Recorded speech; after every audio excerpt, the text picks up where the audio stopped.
Assalamualaikum warahmatullahi wabarakatuh. Kami membuat video ini untuk memenuhi tugas dari mata kuliah Manajemen Bisnis Syariah. Kami akan memaparkan materi tentang keuangan dan akuntansi syariah. Nama saya Tasya Safa Nur Azizah dan rekan saya Lulu Nur Safitri. Pengertian piutang.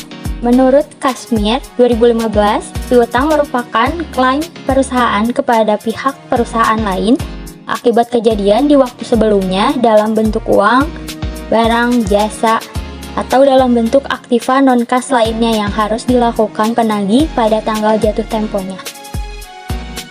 Metode yang bisa dipakai dalam memonitoring piutang perusahaan ada 3 metode, yaitu yang pertama, Day Sales Outstanding. Day Sales Outstanding merupakan salah satu metode yang diketahui dengan melakukan pengukuran capaian rata-rata tentang waktu yang harus ditunggu perusahaan untuk mendapatkan pembayaran cash dari suatu kegiatan penjualan secara kredit. Yang kedua, Aging Schedule. Aging Schedule merupakan salah satu metode dengan memecahkan piutang perusahaan berdasarkan usianya. Yang ketiga, Payment Pattern.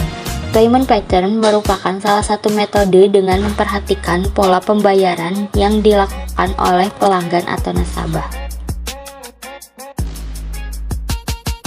Pengertian utang.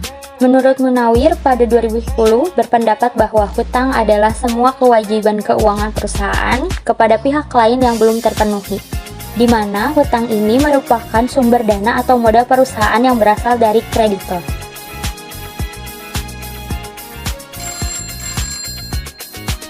Assalamualaikum. Waalaikumsalam. Kamu tahu apa itu manajemen risiko?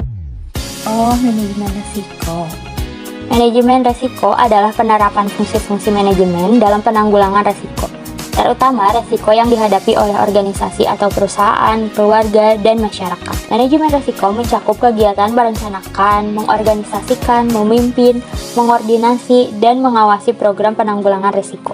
Jadi begitu ya, terima kasih sudah menjelaskan. Saya tutup ya, Assalamualaikum. Iya, sama-sama. Waalaikumsalam. Fungsi manajemen risiko. Yang pertama, menemukan kerugian potensial.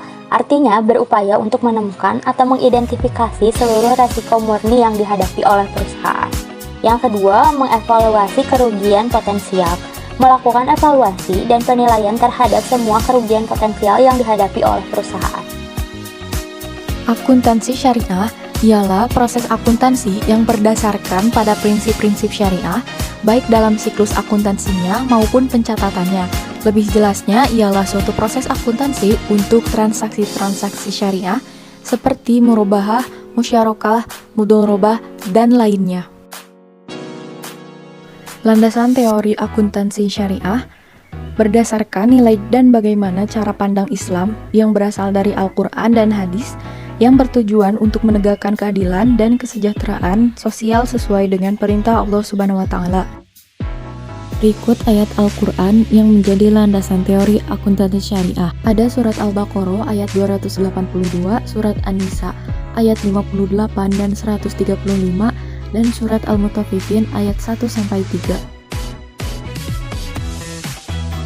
Prinsip dasar akuntansi syariah yaitu hal-hal mendasar yang diyakini kebenarannya dan menjadi pokok dasar dalam berpikir, bertindak, dan lainnya yang bersumber dari ajaran Al-Quran, hadis, qiyas, ijma, dan uruf, serta tidak bertentangan dengan syariah Islam.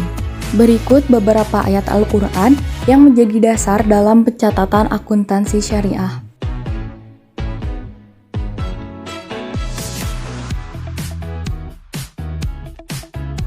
Aku gak tahu prinsip akuntansi syariah. Nih, aku kasih tahu prinsip akuntansi syariah itu apa aja. 1. Prinsip pertanggungjawaban. Keterkaitan dalam bisnis dan akuntansi menyatakan bahwa individu yang terlibat dalam pelaksanaan bisnis wajib mempertanggungjawabkan kepada pihak-pihak terkait mengenai apa yang telah diamanatkan serta apa yang sudah diperbuat. 2. Prinsip keadilan. Kata keadilan dalam konteks praktik akuntansi mengandung 2 pengertian.